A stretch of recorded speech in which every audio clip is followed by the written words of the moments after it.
Nahid, and because her only daughter is Nahid, so she's Nahid. Normally people, they're having a nickname, but I don't know any nickname for her. She was born on the 30th of March 1933. So that is as what is registered, and as Sister Nahid said, is roughly that is the time. And I worked it out in the Hijri dates, so I found that it was the 30th of March 1933 is around the first 10 days of Dhul Hijjah. So you might say the 4th, 3rd, 2nd, maybe 5th, so around that. This is the age that was given, the date was given to me, the 4th of Dhul Hijjah. It means in the best, during the best days of really life. The first 10 days of Dhul Hijjah are the best days in the life of the year 1351 Hijri. And that was on the Thursday. She was born in Agra, that is in the north of India. I'm sure that you know these towns and places more than I do, but this I searched and found that is in north of India, and she was born in Agra.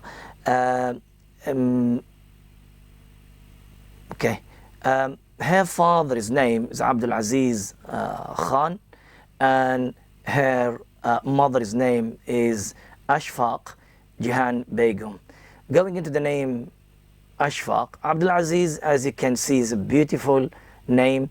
With Ashfaq is a beautiful name as well, but just to highlight something that you need to be aware of it. There are some names, as you're saying, unisex, so used by males and females. Same thing in Arabic, and there are particular names used in Arab culture by males and females. And amongst the Asian community as well, there are names which are used by males and females as well.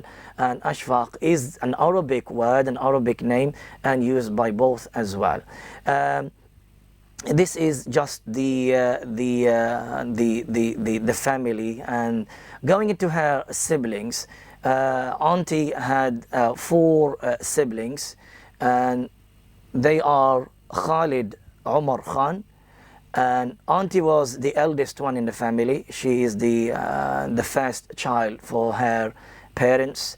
And then we have Khalid Umar Khan, and then we have her sister who start joining us. I think she's with us today as well, joining us on Saturday classes, Azra Shahidi, and we have Farooq Azam Khan. So in total there are 4 children for this family. When Auntie, I think that's, yeah, going back into in her childhood, Auntie, when she was born in India, she was at the time, as you know, this is a 33. This is between the First World War and Second World War, as you know, and mashallah, as we know, they were well off, and she had a very good life in India. In terms of the education and generally life. We heard from Auntie that Sister said that they used even to have mates in their servants and working with them and looking after them. And however, Auntie was, as you'll be learning later, in her childhood she was affected with TB, and she struggled and had difficulties in continuing her education, affected her education, but she is, mashallah, with the hard work, she continued learning and continuing her studies as well. So that's all what I know about her childhood and the birth generally. Going into the following point, education and career. As we said, this is one of the main areas that we would like to highlight when we talk about women. As I started my talk with it, we believe that education is very important for females, because creating an educated female means creating a healthy and a good house. When you are creating uneducated female, then don't expect your children to see them they are educated, and because spending most of the time or the main person who's looking after the children, they are the females, and based on that, this is really the main one of the main reasons. I'm not saying it's the only reason. It's just for them to be educated, to lighten their hearts and their mind, and knowing things and being aware of what is going around them, and knowing how to worship their Lord and knowing about their Lord is important. So starting, the benefit of this is for themselves, and then secondly goes into the people around them as well. So going into this, Auntie started her education early in India, because when she left India, she was about 13 years old. So as any other families, as any other child, so she start her early education in India. As we said, she struggled because of the sickness of TB, but she continued and she managed to learn. I would guess at the time, like a primary, at least the primary studies that she completed that in India. Then she continued, as we'll be learning later on, after the partition she moved to Pakistan. She continued her education, I would believe the secondary and just the college or the before university. She completed her studies in Pakistan. However, we'll talk about the situation of the life in Pakistan as well later on, inshallah.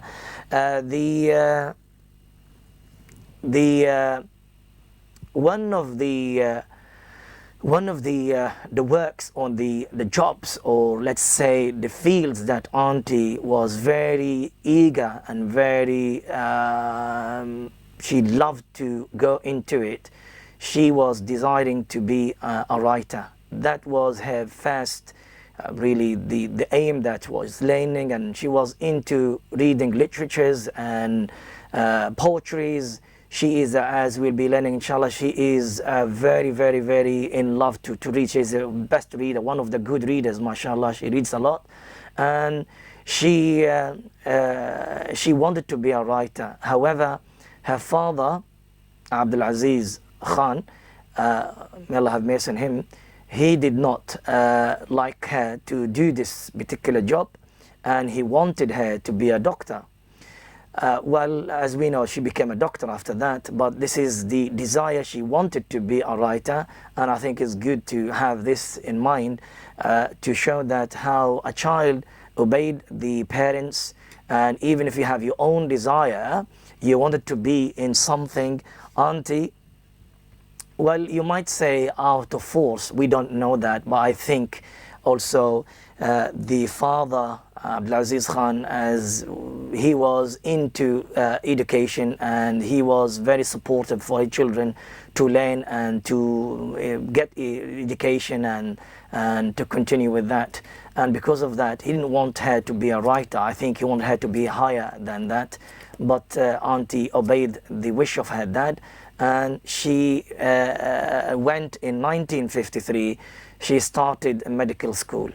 When she was in the medical school, she was there were about 4 girls at the time only. When in the faculty of medical school, she was amongst a very, very small number. As the sister said, 4 girls were at that time only. And when she graduated, she was one of the first girls or ladies to be a graduate in being a doctor in Pakistan.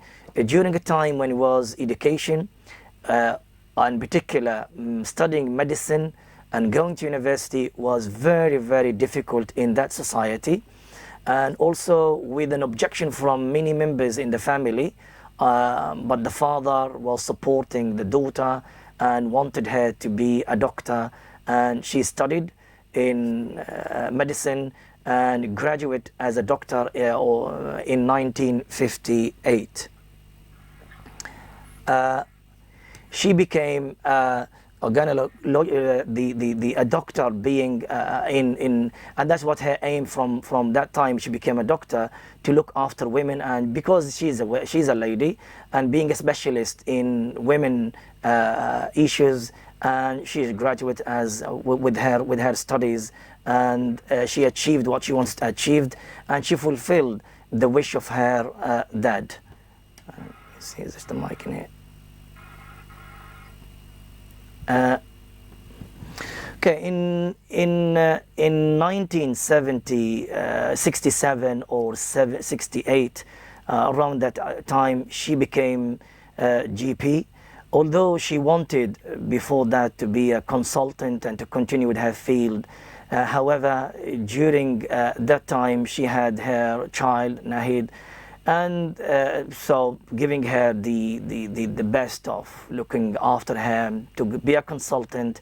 It was a matter of moving from hospital to another hospital, trying this, trying that, being here in this area and that area, and that will not be settled family and needs to move a lot. And because of that, she left it, and I believe there are other reasons as well at that time, but she left that the wish to be a consultant, and so she became a GP and started in 2007 she retired. We'll talk about her retirement later on, inshallah. But in 2007 she retired as a GP, and in the class she doesn't like even be called a doctor. When I call her a doctor, said, well, I used to be a doctor, I'm not a doctor anymore. But as you know, nowadays people, they like to be called doctor until they go to the grave, because they just having the title and they want the title to continue with them. Or the auntie, for her, is not really nothing to do. The title, that's nothing for her. Okay, moving into the following point, marriage and children. Auntie Dr. Sajda got married in 1958, and I believe this was in Pakistan. She got married to Sayyid Mubin Ahmad Shah, and she had one daughter, and that's Sister Nahid, and who was born in 1960. After that, Auntie had grandchildren, Safiya and Umar. This is just a simple information for everyone to know. And also, Allah subhanahu wa ta'ala gave her the life to see her great grandchildren, Isaac and Zara. And that is about her marriage and about her children.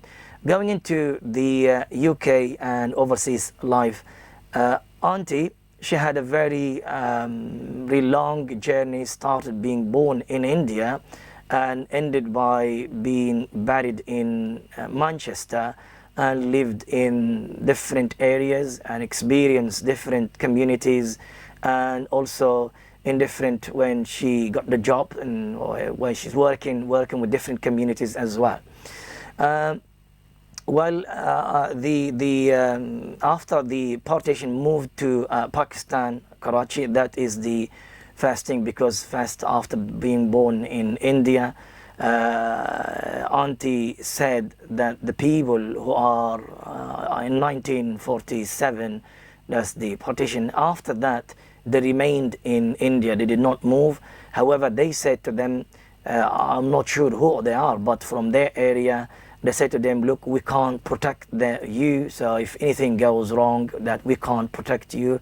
And I think the father made the decision to move to Pakistan.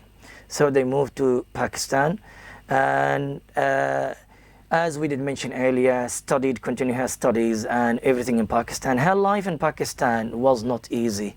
Her life in Pakistan, after trying and experience the wealth and being in ease as they used to live in India, life in Pakistan, they suffered a lot.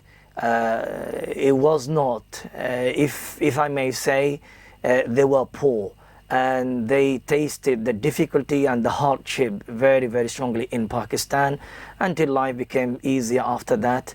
Because when you move from your own land, your home, and you go to another place, you start from scratch, you start from zero, and that's not easy.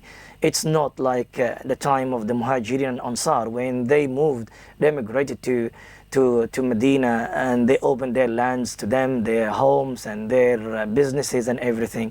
Everyone has to start from scratch, and They started from zero, and with the father, in his mind, the main thing, education, and bringing up the children with making them to learn and made them to achieve what they want to achieve. And they graduated from medical school, as we said, for Auntie Sajda. So Auntie, and after 1960, I'm just trying to make the dates easy for you to remember this as well. After she became she graduated from the Faculty of Medicine and she became a doctor. She went to Bahrain and she worked there for a period of time. In Bahrain, she had a lovely and good and a time with the Arab in there. And Auntie mentioned, there's a story that I mentioned to you about her name. The Bahrainis, when they come to the hospital, at the time they like to be seen by men. And although Auntie Sajda female in there, and that was something kind of a strange, made her to bring light, she was wondering why they're going to the men and they're leaving me as a woman.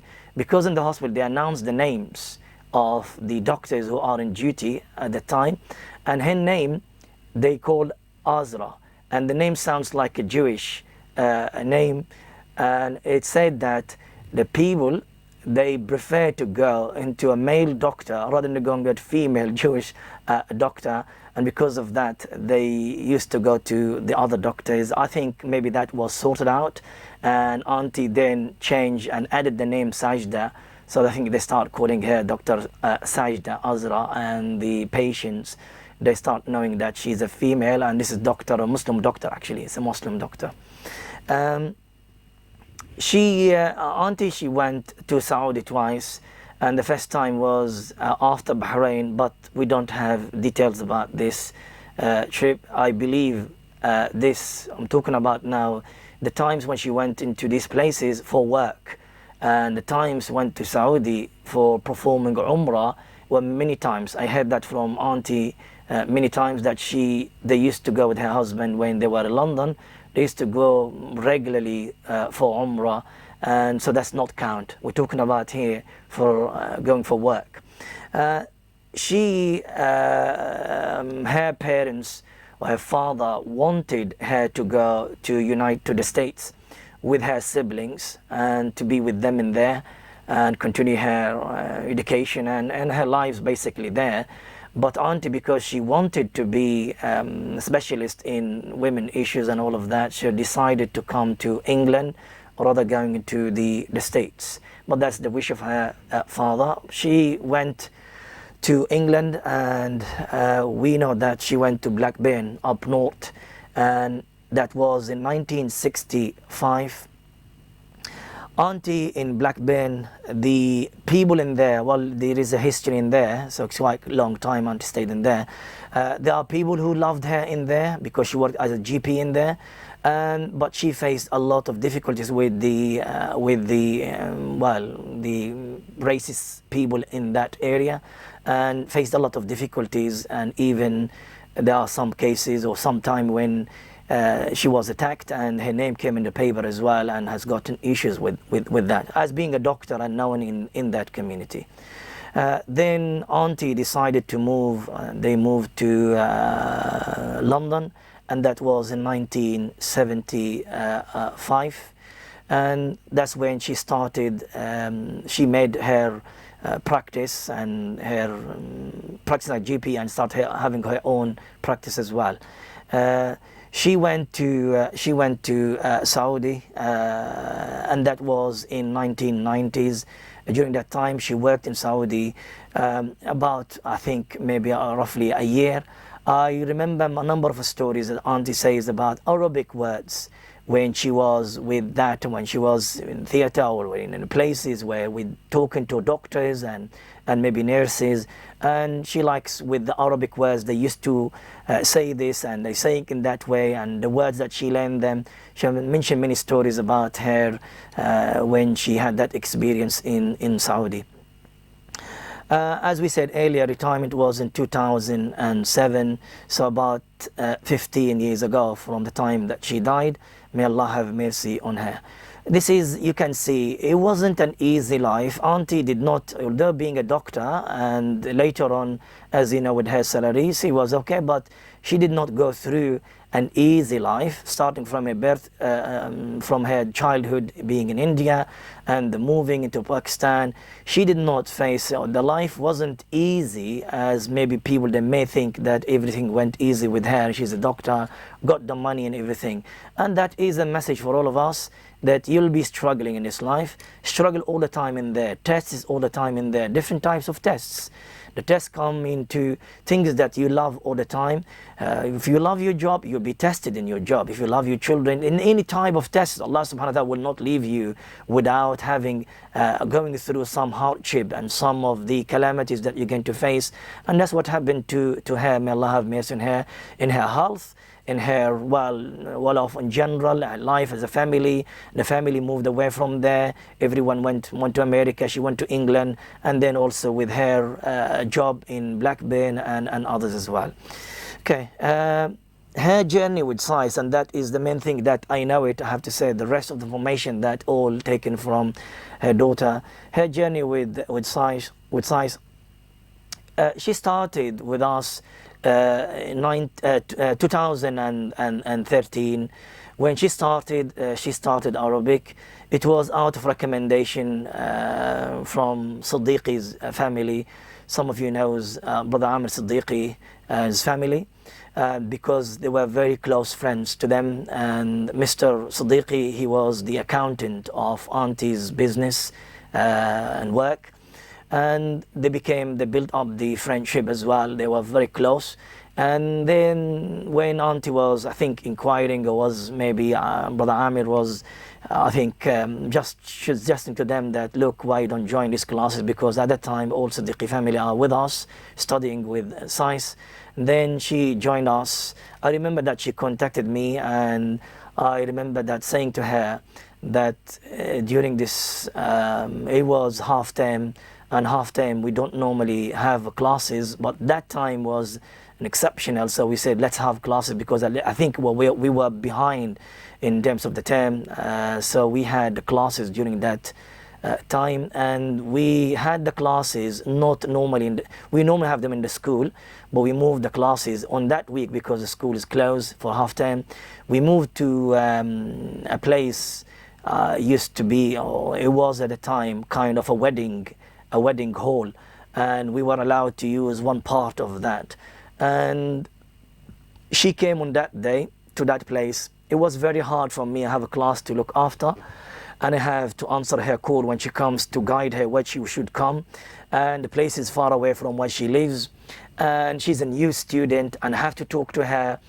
And well, at the end she arrived a little bit late, and then she came into the we showed her, she came into the place where we're having the class, and the music started, because there's a wedding in there, and music started, and there was too much sound in there. It was difficult there, I have to say, for me and for the students, but the students, we enjoyed the lesson.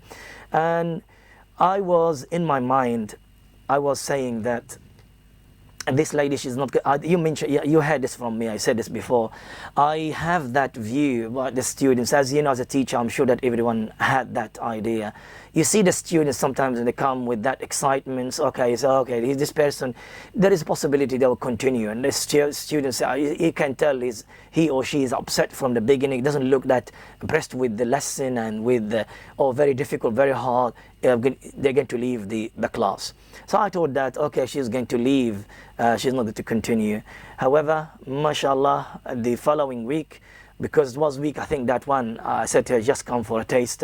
I said to her, look, it wasn't really a good and great lesson, because it was not in the class. And I explained to her that where our classes are. And she came to the class, and then after that I asked her whether she's want to continue with us or not. She said, I loved it and I want to continue.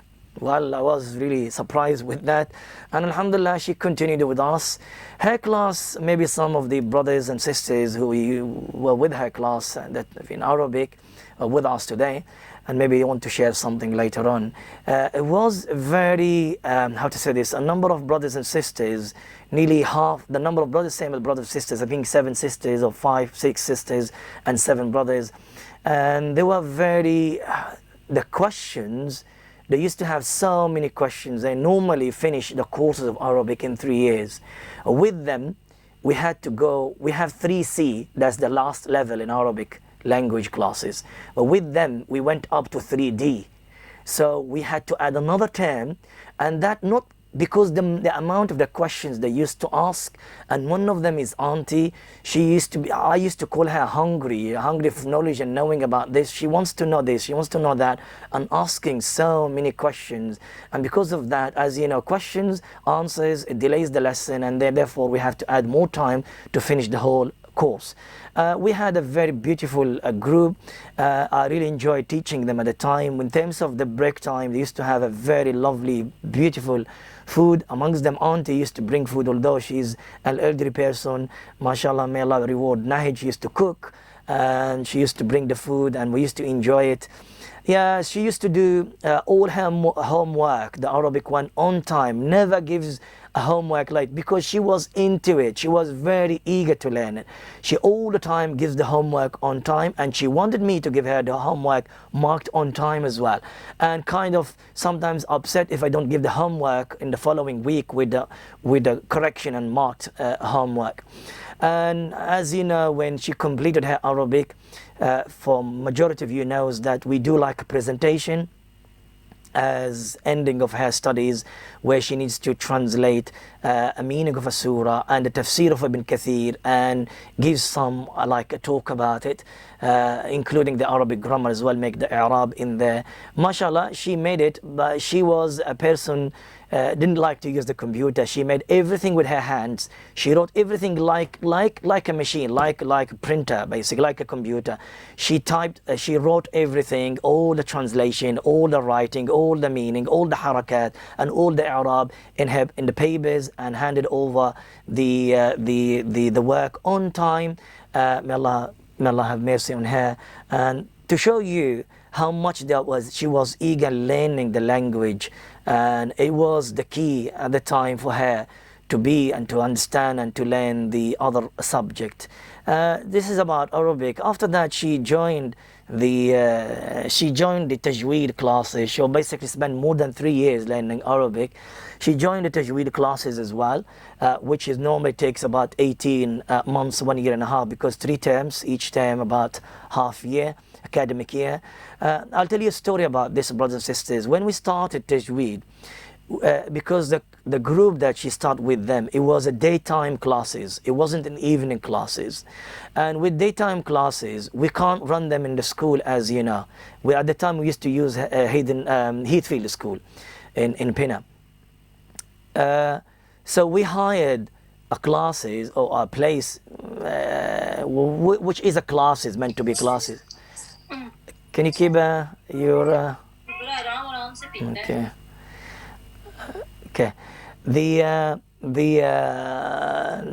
classes that we hired them used to be in the what's the area in Harrow, which is close to well, where the shops in Harrow Central, close into that area, and it used to be a place where run by us Somali brothers. And then we had the first week. We made the contract and everything. We had the first week, as far as I remember. Auntie came. At the time, she just had a heart operation and had difficulty to breathe. And the class is upstairs. I think 1 floor, 2 floors up. I can't remember, first 1 floor, 2nd floor up. She has to climb to go up to attend the class. So she made all of that, attended the class. This class was taught by Sadia, and was breathless at the time, had very difficult to come up, and attended, enjoyed the class, and wanted to continue. However, we got the bad news. We told them that the brother said, we have to terminate your contract, because his contract is terminated as well, because he's making a letting to us, basically. He's hiring this place from the owner themselves, and he has to stop everything. And we were in dilemma at the time whether to stop the whole course and give back the money to all the students, or what we are going to do. And Auntie suggested that why we don't use the back room in my house. And as you know, my policy for many years that I don't use these places, although we had offered this from many times from many people, but we don't like using this because we want the students to feel it's a class. And to feel it's a class has to be in a school, not in the back room house or something like that. But anyway, from there, we said, okay, let us see it, and from there we'll make a decision. And we went and we saw the place, and we decided to go ahead with that. And it was I think for Auntie the best moment and the best news that to hear that to have a class in her house, and that class continued until just COVID. The classes that we had them in her home continued from that time until just when COVID hit us. That's where we stopped.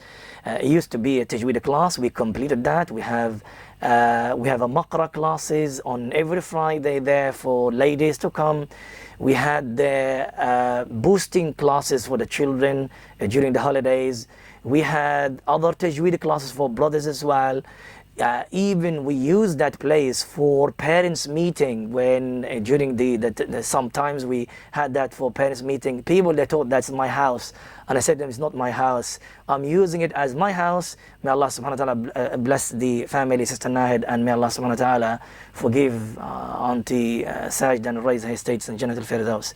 So that's the story of the tajweed. After that, Auntie, she joined the fiqh on Monday, and I remember Auntie saying about fiqh on Monday. She joined us when we were learning about the inheritance, the chapter of inheritance. After that, we continued with a chapter of divorce, nikah, marriage, and then divorce, and everything related to divorce. After that, khul and everything. After that, which is recently just the chapter of different things, food and the ba'i, slaughtering and everything. Auntie used to say, well, she in this class, just to let you know something about Auntie this class is, when the good things that have Auntie this class, and I think it was I would say a blessing to the other sisters and brothers to have Auntie that class. You know why? I'll tell you why. Umar ibn Khattab and Abu Bakr as-Siddiq, it was mentioned that the great companions, they used to say, we used to be very happy when a person comes and asks Rasulullah a question. Why? Out of respect, the great companions, they don't ask so many questions to get that from Rasulullah that, because out of respect and the fear, Rasulullah has got that hayba. With my students, I think became used to the style in there. Sometimes they let the others to ask questions. Auntie was the brave lady. She was taking the position of Atiyya amongst the companions. She is the one who stands up and asks the question. But what about this? What about that? What if this? What is that? So she will ask the question. She will debate the answer and the mas'ala, the issue, will not let the issue goes. And the end, if she did not really, as you know, there's some masail, there is debatable. And if she did not believe and she did not take my view, says, well, at the end, that's your view, Sheikh. I mean, this is how is it. And she will leave it like that. A brave lady, may Allah have mercy on her. That was with the fiqh class.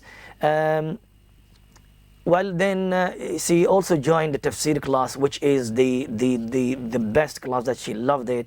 She loved to go through the words of Allah subhanahu wa ta'ala, studying that in details, going into i'rab, going into breaking down the word linguistically, going into the tafsir, going into all the masail related to that, until, as we said, alhamdulillah, Allah subhanahu wa ta'ala gave her this tawfiq to complete Surah al-Baqarah with us, alhamdulillah, going through also the summary of revision of Surah al-Baqarah as well, and that was a great achievement for her, mashallah, tabarakallah. She also joined the hadith class from the chapter of al-Iman, that's Sahih al-Bukhari, and also after that we continued with Kitab al-Ilm, the chapter of ilm, chapter of knowledge. And she loved that as well, because the hadith of Rasulullah, I remember her saying to me every time when we go on Thursday, she said, oh Sheikh, I know this is your beloved lesson, your best class, you like it. I said, why are you saying that? She says that because you studied hadith and I know that you loved hadith, and I can tell from your face and from your words that you're very excited to teach it and very motivated. I said I didn't notice that, but she's noticing that on me, and she's telling me what she's noticed about me. I said, well, I don't know, but I think that all the classes for me are same. But I said, no, they're not same. I see you when you teach hadith is different when you teach it for the other subject. You're very excited with hadith because I know that's your background and your subject and all of that. May Allah have, you can tell that how much that she's got the look and the deep details of observing and seeing even her teacher and her colleagues in the class. May Allah have mercy on her. She also studied, as you know, the Aqidah on Friday class. And with the Aqidah, one of the words that I like Auntie used to say all the time when we talk about sects and all of this, Auntie says all the time, she said that when we were in India and we were in Pakistan, we never, my dad, and we don't have this dodgy things that you're talking about, Sheikh. You know, I mentioned something that about sects, about wrong practices and wrong things. I said, oh, we don't have that. My dad never taught us this. We don't know this. We don't have this. We're having like this, as you saying. She said that we consider ourselves from Ahlul Hadith. There might not be Ahlul Hadith as a group who are in Pakistan or in India, but because they are not as stubborn, if I may call it between two brackets, a Hanafi practicing person who doesn't want really to have that a little bit of, can say, freedom and looking into the evidence and going against of the madhab in the issues that the madhab goes against it. As well as we're talking here about Aqidah in the Brailwi faith, which is mainly in Pakistan and India, or going into the other views and the other sects. She was pure, mashallah, took the Aqidah in a pure way, and alhamdulillah, wasn't any problem, alhamdulillah, with everyone, not just Auntie, but just talking about her, in accepting the issues and the faith of Ahlul Sunnah wal Jama'ah in our classes of Aqidah. And that was a great thing, alhamdulillah. She also was a student in Saturday class where we're studying tafsir as well. The difference between Wednesday, for those who doesn't know about us, the different classes between Wednesday and Saturday. One thing, Wednesday classes is about the mainly the surahs we're studying there is a Madani surahs, and Madani surahs is about ahkam rules. However, Saturday are Makki surahs, and Makki surahs is mainly about Tawheed and about the day of resurrection and general things, but not as the Wednesday class. Also, the Wednesday class is with a lot of details in terms of the Arabic language. With Saturday, not many details in terms of Arabic language.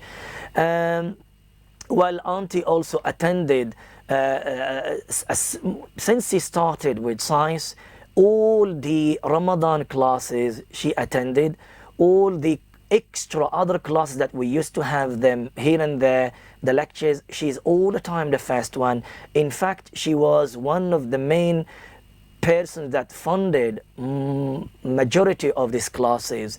Auntie, one of the, as you will see later on inshallah in her qualities, she was very generous, she was very charitable person, and she funded many classes, and she was very eager all the time. She wanted even to do more, but I have to stop her and I have to reject in some occasions her donations in supporting some of the classes, because I need to open the door for the others.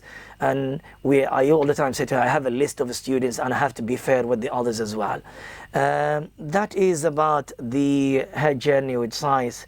And well, maybe later on with your comments, brothers, sisters, you say something inshallah to enlighten this inshallah. Well, I enjoyed, as a teacher, I enjoyed the period of really 9 years since she started with us studying.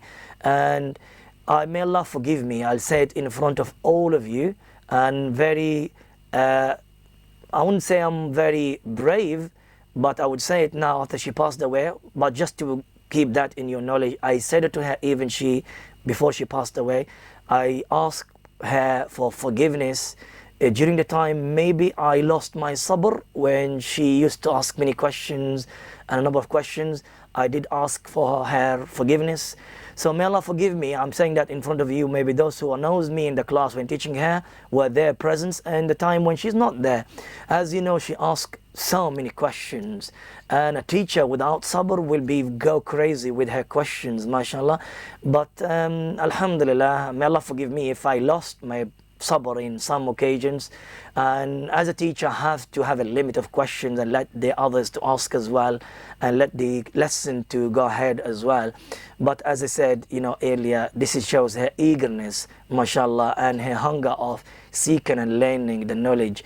And she did not have any kind of Islamic learning as in that structured courses except with science, and that's why she was very, very happy to have that. Alhamdulillah. Going into the following points, her qualities. Well, it's Maghrib now, so I'll leave this, brothers and sisters, after Maghrib.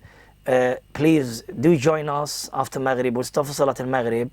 So let's go for 12 to 15 minutes, please, everyone, and then be back to complete the rest. Please be back because it's important to complete everything. May Allah bless you, inshallah. 12 to 15 minutes, inshallah, for Salat al-Maghrib, and be back, inshallah.